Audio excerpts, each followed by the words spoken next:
বান্দা তোকে আমি দুনিয়ার জমিনে ইবাদত বন্দেগীর জন্য পাঠাইছি। বান্দা তোর জন্য আমি উত্তম রিজিকের ব্যবস্থা করেছি, সৃষ্টিকুলের শ্রেষ্ঠত্ব তোকে দান করেছি। বান্দা তুই আমার গোলামি করবি, আমার ইবাদত করবি, আমার দেওয়া রিজিক ভক্ষণ করবি, দুনিয়ার জমিনে চলবে, সমস্যা নাই। দিনের ভিতর 24টা ঘন্টা আমি তো আল্লাহ তোকে বলি নাই 24টা ঘন্টা আমার ইবাদত বন্দেগীতে কাটাবি, আমি আল্লাহ বলি নাই, আমি আল্লাহ পাক বলেছি। বান্দা মাঝে মাঝে 5টা বেলা যখন তোকে ডাক দিব, ফজরে ডাক দিব, জোহরে ডাক দিব, আসরে যখন ডাক দিব, মাগরিবে এশায় যখন ডাক দিব, তুই বান্দা চলে আসবি, আমার ডাকে সাড়া দিবি। 5 মিনিট 10 মিনিট নামাজে কাটাইয়া আমার ইবাদত বন্দেগী করবে, তারপর দুনিয়ার সকল ব্যবসা বাণিজ্যের কাজে চলে যাবে। বান্দা তুই সেটা করলি না, আমি যে জন্য তোকে দুনিয়ার জমিনে পাঠাইলাম সেই কাজটা করলি না। আমি তোকে শ্রেষ্ঠ বলেছি, তারপর আমার মর্যাদা রাখলি না। ও বান্দা আমি তাকাই তাকাই দেখতেছি তুই আমার ইবাদত বন্দেগী করো না। মাইকে আজান হয় জোহরে, তুই কাজে ব্যস্ত আছো। মাইকে আজান হয় ফজরের সময়, তুই বান্দা ঘুমে ব্যস্ত আছো।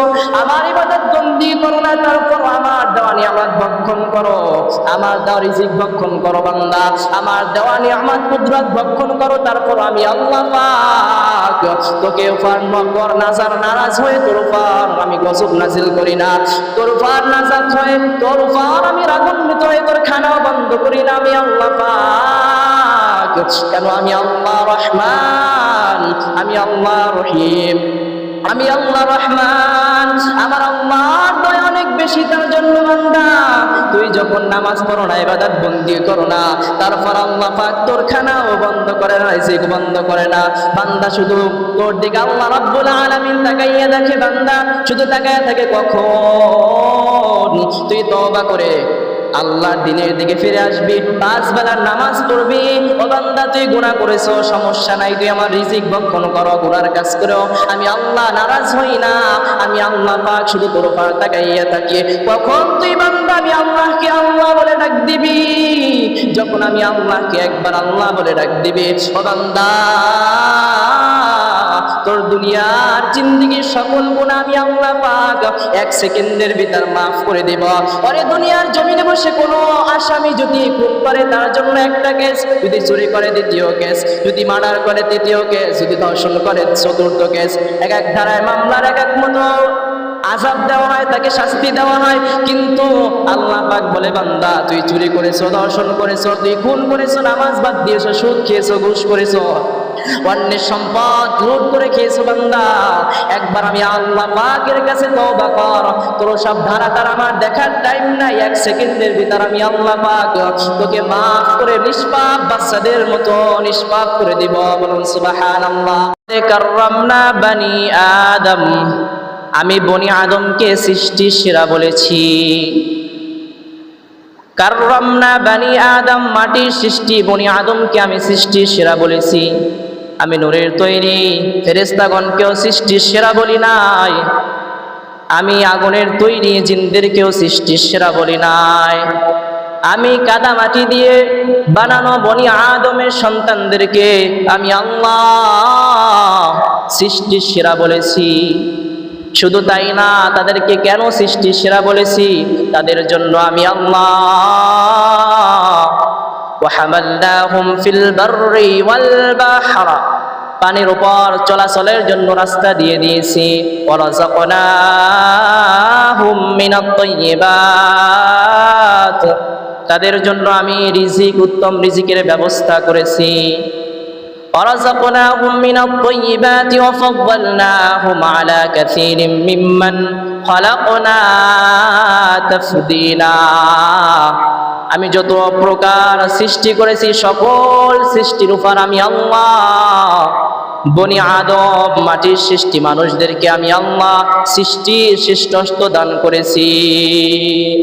কেন সৃষ্টি করেছি মানুষদেরকে জানো? আমি কেন মানুষদেরকে সৃষ্টির সেরা বলেছি জানো? আমি মানুষদেরকে বানাইছি বড় দুর্বল, তারপরও কেন বান্দাদেরকে তোকে আমি সৃষ্টির সেরা বললাম? অখলিকাল ইনসানু দাঈফা, বান্দা তুই সকল দিক থেকে দুর্বল, তারপর আমি আল্লাহ তোকে সৃষ্টির সেরা বলে ঘোষণা করেছি। একটা বাঘের কাছেও তুই দুর্বল, তারপর আমি আল্লাহ তোকে সৃষ্টির সেরা বলেছি। একটা পিপিলিকার কাছেও বান্দা তুই দুর্বল, তারপর আমি আল্লাহ তোকে সৃষ্টির সেরা বলেছি। কেন জানুনি? তোকে আমি আল্লাহ মোহাব্বত করি, তার জন্য। দুর্বলদেরকে আমি বেশি মোহাব্বত করি, তার জন্য আমি আল্লাহ মানুষদেরকে সৃষ্টির সেরা বলেছি। যেরকম ভাবে স্বামী আর স্ত্রী ঘরের ভিতর বসবাস করতেছে, তাদের একটা সন্তান আছে, সন্তানটা বড় দুর্বল, 1-2 মাস 2 মাস বয়স। সন্তান যখন বাড়ির ভিতরে থাকে, স্বামী যখন বাহিরে যায়, স্ত্রীকে ডাক দিয়ে বলতেছে, স্ত্রী আমার সন্তানের দিকে তুমি খেয়াল রাখো। স্ত্রী যখন বাহিরে যায়, স্বামীকে ডাক দিয়ে বলে, স্বামী আমি বাহিরে যাইতেছি, তোমার সন্তানের দিকে খেয়াল রাখো। ভাই যখন বাহিরে যায়, বোনকে ডাক দিয়ে বলতেছে, ছোট ভাইয়ের উপর তুই খেয়াল রাখিস। কেন খেয়াল রাখতে বলেছে? ছোট মানুষটা কি ঘরের ভিতর গ্যাঞ্জাম সৃষ্টি করবে? ওই ছোট মানুষ কি ঘরের ভিতর কাউকে খুন করবে না? ওই বান্দাটা বড় দুর্বল, ছোট মানুষ বড় দুর্বল। ওই দুর্বল মানুষটাকে পরিবারের সবাই ভালোবাসে, এর জন্য তাকে বেশি মোহাব্বত করে। আল্লাহ রাব্বুল আলামিন ঠিক তেমনি ভাবে সৃষ্টি জগতের ভিতর মানুষদেরকে বড় দুর্বল করে সৃষ্টি করেছে। সকল দিক থেকে বান্দা তুই দুর্বল, চলার পথে দুর্বল, খানার পথেও দুর্বল। আমি দুর্বল মানুষদেরকে বেশি মোহাব্বত করি, তার জন্য আমি দুর্বল মানুষদেরকে সৃষ্টির সেরা মর্যাদা দিয়েছি। বলুন সুবহানাল্লাহ। সৃষ্টির সেরা আমাদেরকে আল্লাহ রাব্বুল আলামিন বলেছেন, যে সৃষ্টির সেরা আমরা মানুষ হয়ে কি করছি? কিছু করতে পারছি? কিছুই করতে পারি নাই। আল্লাহ রাব্বুল আলামিন বলে, বান্দা তোকে আমি দুর্বল করেও সৃষ্ট মর্যাদা দিয়েছি। কেন? তুই আমার মোহাব্বতের বান্দা, তোকে আমি অনেক মায়া করে মোহাব্বত করে সৃষ্টি করেছি। তুই কি ভুলে গেছো? তোকে ছিলে একটা নাফাক, এক ফোঁটা পানি। হাল আতা আলাল ইনসানি হিনুম মিনাদ দাহরি লাম ইয়াকু শাইআম মাযকুরা। বান্দা তুই কি ভুলে গিয়েছো? তুই ছিলি এক ফোঁটা নাফাক পানি, সেই নাফাক পানিটা আমি তোর মায়ের গর্ভে থেকে আমি তোকে 40 দিন পর করে পরিবর্তন করে একটা মানুষের রূপ দিয়েছি। বান্দা তুই দুনিয়ার জমিনে যখন আসছো, তারপর তুই দুর্বল ছিলি। আমি আল্লাহ তোকে সুন্দর করে ধীরে ধীরে করে তোরকে বড় করেছি। তোর মুখে দাঁত ছিল না, আমি আল্লাহ পাক তোর মুখের ভিতর দাঁত গজাইছি। ও বান্দা, দুনিয়ার কোনো মানুষ তোর মুখের ভিতরে দাঁত গজায় নাই। দাঁতটা যখন উঠেছে, যুগ চিন্তা করে দেখছো রে বান্দা, আমার কুদরত কিরকম। বান্দা তোর মুখের ভিতর যখন দাঁত উঠেছে, চাইলে আমি আল্লাহ দাঁতটাকে 1 বিলাস লম্বা করতে পারতাম না। তোর মুখের ভিতর দাঁত ছিল না, আমি আল্লাহ কুদরতি ভাবে তোর দাঁতের ব্যবস্থা করেছি। দাঁতটা যতটুকু প্রয়োজন ততটুকু বেড়ে তারপরে স্থগিত হয়ে গেছে, আর বাড়ে নাই। ও বান্দা, আমার কুদরতের দিকে তুই কি নজর করেছো? আমি তোকে কুদরত দিয়ে ঢেকে রেখেছি, আমি তোকে রহমত দিয়ে ঢেকে রেখেছি। বান্দা তুই যদি আমার রহমত থেকে নৈরাশ হয়ে যাও, আমার রহমত থেকে তুই যদি দূরে পালাও, যেদিকে যাবি সেদিকেই জাহান্নামের আগুন। ও বান্দা, তুই কেন আমার থেকে দূরে চলে যাও? আমি মালিকের কাছ থেকে কেন দূরে চলে যাও? আল্লাহ পাক কোরআনে বলে, ইয়া আইয়ুহাল ইনসান মা গাররাকা বিরাব্বিকাল কারীম। আল্লাহ পাক দুনিয়ার সকল বান্দাদেরকে বলে, ইয়া আইয়ুহাল ইনসান। মুসলমানদেরকে শুধু বলে না, ইহুদিদেরকেও বলে নাই। দুনিয়ার জমিনে যত প্রকার, যত প্রজাতি, যত ধর্মের মানুষ আছে, আল্লাহ পাক সকল প্রজাতির মানুষদেরকে ডাক দিয়ে বলতেছে, ইয়া আইয়ুহাল ইনসান মা গাররাকা বিরাব্বিকাল কারীম আল্লাযী খালাকাকা ফাসাওয়াকা ফাআদালাক। ও বান্দা, মা গাররাকা বিরাব্বিকাল কারীম, কেন আমি আল্লাহর কাছ থেকে বিরাব্বিকাল কারীম, কারীমের থেকে দূরে চলে যাও? আমি তো সেই কারীম, তুই কি ভুলে গিয়েছ? তোর যখন বুদ্ধি জ্ঞান ছিল না ছোটবেলায়, আমি আস্তে আস্তে করে বান্দা তোকে বড় বানাইছি। তোর মাথার ভিতরে বুদ্ধি জ্ঞান দিয়েছি আমি আল্লাহ। তোর ছোটবেলায় হাত ছিল কিন্তু ধরতে পারতি না, আমি মালিক এত দয়াময়, আমি মালিক এত রহমান, তোর হাতের ভিতর আমি আল্লাহ শক্তি দিয়েছি। ও বান্দা, তোর মুখের ভিতর দাঁত ছিল না, আমি আল্লাহ কুদরতি ভাবে তোর দাঁতের ব্যবস্থা করেছি। মা গাররাকা বিরাব্বিকাল কারীম, আমি তো সেই মালিক তোকে রিজিক দি। কেন আজকে মা গাররাকা বিরাব্বিকাল কারীম, আমি কারিমের কাছ থেকে, আল্লাহর কাছ থেকে দূরে চলে যাও। ও বান্দা, যেদিকে যাবি পালানোর কোনো জায়গা না। দুনিয়ার জমিনটাকে আমি চতুর্দিক থেকে একটা প্যাকেটের মতো আটকায়া রাখছি। আমার কুদরত থেকে তুই যেখানে যাবি সেখানে আমার কুদরত থেকে বান্দা তুই পালাতে পারবি না। কেন আজকে আমি আল্লাহকে ভুলে গিয়েছো বান্দা? দুনিয়ার দিকে তাকায়া দেখ, আমি আল্লাহ এত রহমান, আমি আল্লাহ এত রহিম। বান্দা, তোর খানার জন্য আমি উত্তম রিজকের ব্যবস্থা করেছি।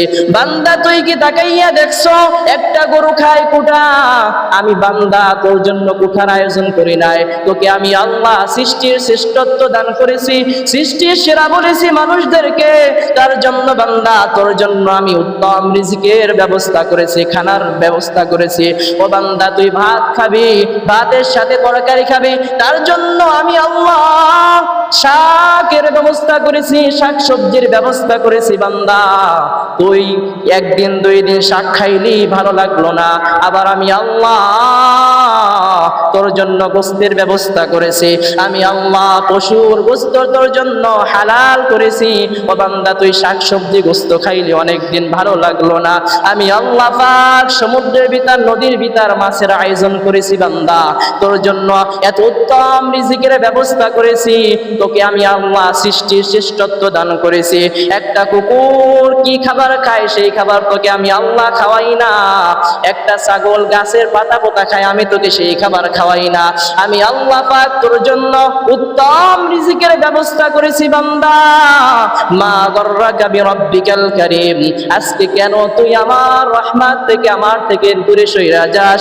মা গাররাকা বিরাব্বিকাল কারীম, কেন তুই দূরে চলে যাস? ও বান্দা, দুনিয়ার কোনো মানুষ তোকে রিজিক দেয় না।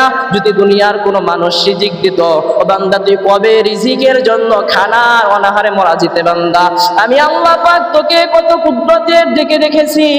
আমি আল্লাহ তোর জন্য কত উত্তম রিজিকের ব্যবস্থা করেছি। ও বান্দা, তুই রিজিক ভক্ষণ করবি, আর ফাঁকে ফাঁকে আমি তোকে যে কাজের জন্য দুনিয়ার জমিনে পাঠাইছি, ওয়ামা খালাকাতুল জিন্না ওয়াল ইনসা ইল্লা লিয়াবুদুন, বান্দা তোকে আমি দুনিয়ার জমিনে ইবাদত বন্দেগীর জন্য পাঠাইছি। বান্দা, তোর জন্য আমি উত্তম রিজিকের ব্যবস্থা করেছি, সৃষ্টিকুলের শ্রেষ্ঠত্ব তোকে দান করেছি। বান্দা, তুই আমার গোলামি করবি, আমার ইবাদত করবি, আমার দেওয়া রিজিক ভক্ষণ করবি, দুনিয়ার জমিনে চলবি, সমস্যা নাই। দিনের ভিতর 24টা ঘন্টা আমি তো আল্লাহ তোকে বলি নাই 24টা ঘন্টা আমার ইবাদত বন্দেগীতে কাটাবি, আমি আল্লাহ বলি নাই, আমি আল্লাহ পাক বলেছি। বান্দা, মাঝে মাঝে 5টা বেলা যখন তোকে ডাক দিব, ফজরে ডাক দিব, জোহরে ডাক দিব, আসরে যখন ডাক দিব, মাগরিবে এশায় যখন ডাক দিব, তুই বান্দা চলে আসবি, আমার ডাকে সাড়া দিবি। 5 মিনিট 10 মিনিট নামাজে কাটাইয়া আমার ইবাদত বন্দেগী করবি, তারপর দুনিয়ার সকল ব্যবসা বাণিজ্যের কাজে চলে যাবি। বান্দা, তুই সেটা করলি না। আমি যে জন্য তোকে দুনিয়ার জমিনে পাঠাইলাম সেই কাজটা করলি না। আমি তোকে শ্রেষ্ঠ বলেছি, তারপর আমার মর্যাদা রাখলি না। ও বান্দা, আমি তাকাইয়ে তাকাইয়ে দেখতেছি তুই আমার ইবাদত বন্দেগী করো না। মাইকে আজান হয় জোহরে, তুই কাজে ব্যস্ত আছো। মাইকে আজান হয় ফজরের সময়, তুই বান্দা ঘুমে ব্যস্ত আছো। আমার ইবাদত বন্দেগী করো না, তারপর আমার দেওয়া নিয়ামত ভক্ষণ করো, আমার দেওয়া রিজিক ভক্ষণ করো। বান্দা, আমার দেওয়া নিয়ামত কুদরত ভক্ষণ করো, তারপর আমি আল্লাহ পাক তোকে উপর নাজার নারাজ হয়ে তোর উপর আমি গজব নাজিল করি না, তোর উপর নাজাত হয়ে তোর উপর আমি রাগান্বিত হয়ে তোর খানাও বন্ধ করি না। আমি আল্লাহ পাক, কেন? আমি আল্লাহ রহমান, আমি আল্লাহ রহিম, আমি আল্লাহ রহমান, আমার আল্লাহর দয়া অনেক বেশি। তার জন্য বান্দা, তুই যখন নামাজ পড়ো না, ইবাদত বন্দেগী করো না, তারপর আল্লাহ পাক তোর খানাও বন্ধ করে না, রিজিক বন্ধ করে না। বান্দা শুধু তোর দিকে আল্লাহ রাব্বুল আলামিন তাকাইয়া দেখে। বান্দা শুধু তাকাইয়া থাকে কখন তুই তওবা করে আল্লাহর দ্বীনের দিকে ফিরে আসবি, 5 বেলার নামাজ পড়বি।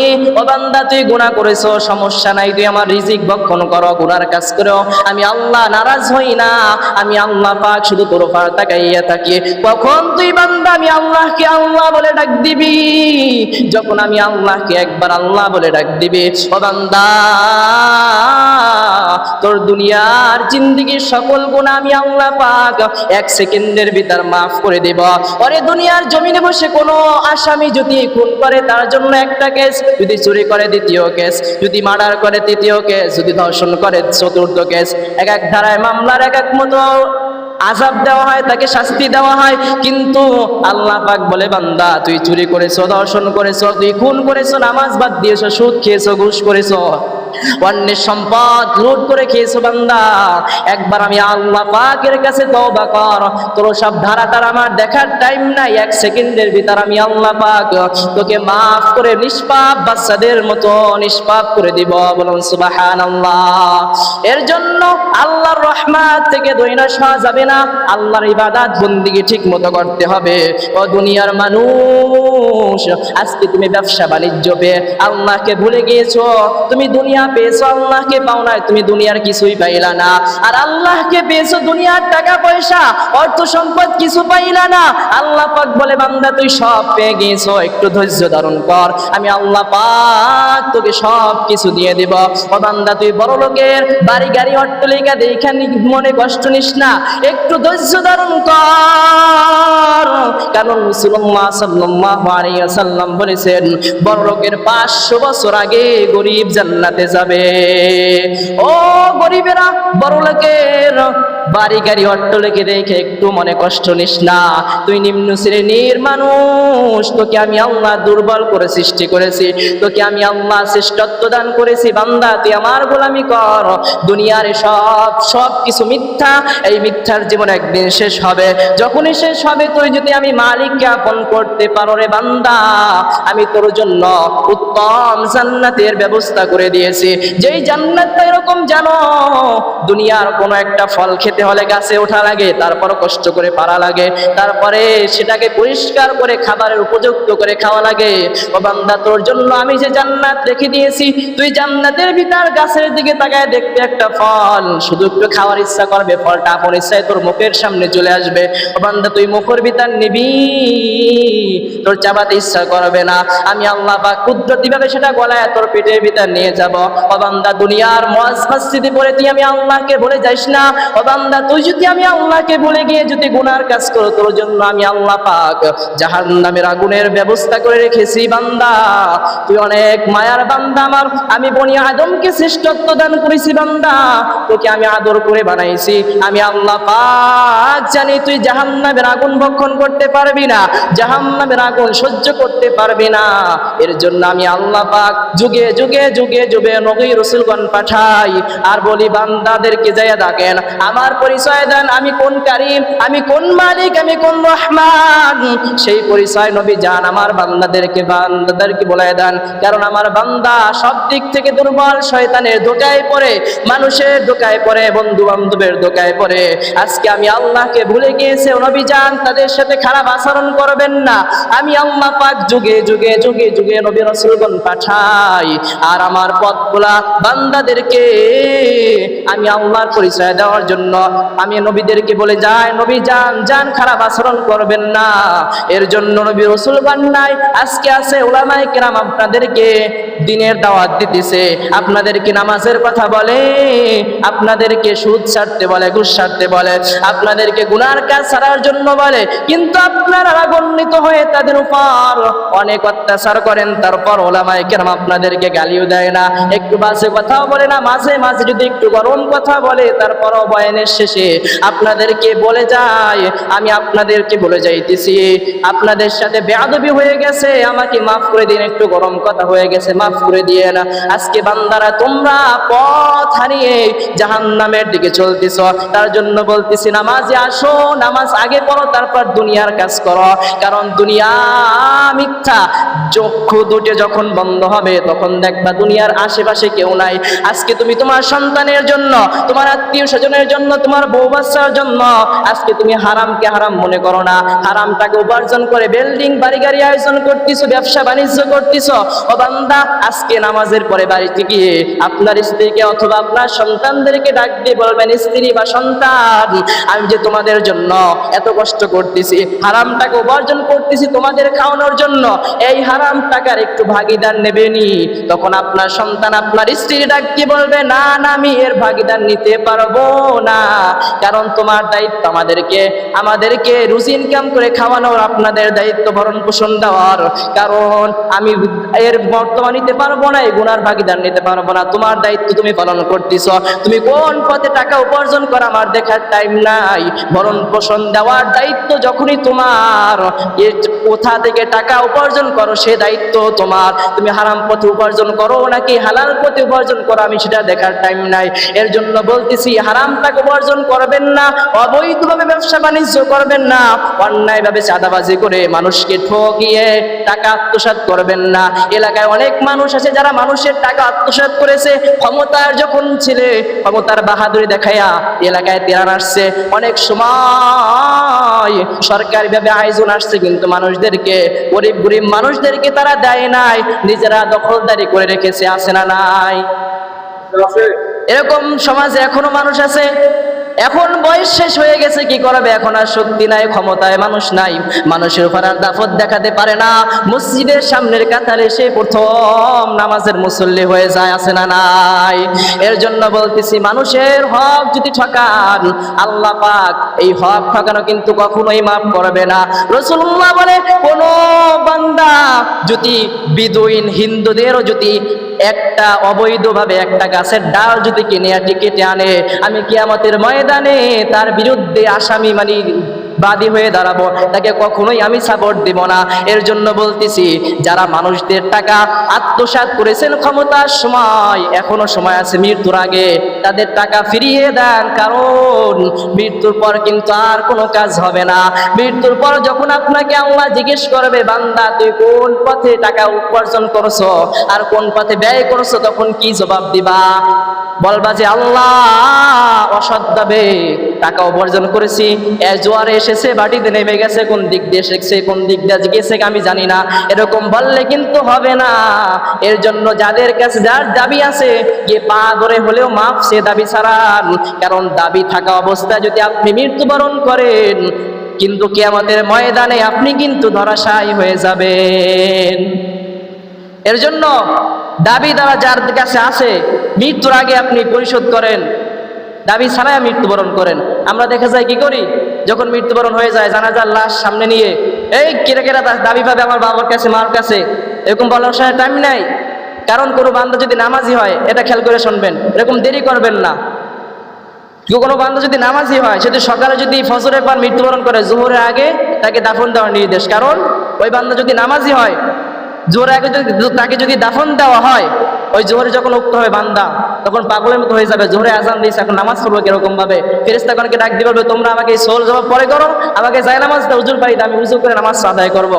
এর জন্য জানাজার সামনে লাশ নিয়ে দেরি করা কিন্তু ঠিক না। আমরা কিন্তু অনেক সময় দেরি করি, ছেলে আসতেছে, অমুকে আসতেছে, তাদের কথা, তারপর যদি নেতা খাতে এসেই যায়, তাদের সামনে তো বিশাল বয়ান, আমি অমুকে এই করতাম, এই করতাম, এই করবো, সমাজে এই করবো। ওখানে গিয়ে ভাষণ দেওয়ার সময় অনেক সময় ইমাম সাহেবরা ওখানে বসে বসে ওয়াজ করে, ওয়াজ করার কোনো টাইম নেই। জানাজার সামনে, ওই জানাজার লাশ সামনে, ওটাই সবার জন্য ওয়াজ, যে ওখানে সবার একদিন মৃত্যুবরণ করে ওখানে যাইতেই হবে, এটাই সবার জন্য ওয়াজ। কিন্তু আমরা কি করি, জানাজার সময় লাশ সামনে নিয়ে অনেক কথাবার্তা করি, এতে জানাজার মৃত্যু ব্যক্তির অনেক কষ্ট হয়। এর জন্য এরকম করা যাবে না। দাবি ছাড়ানো, মৃত্যুর পর দাবি ছাড়াবেন কেন?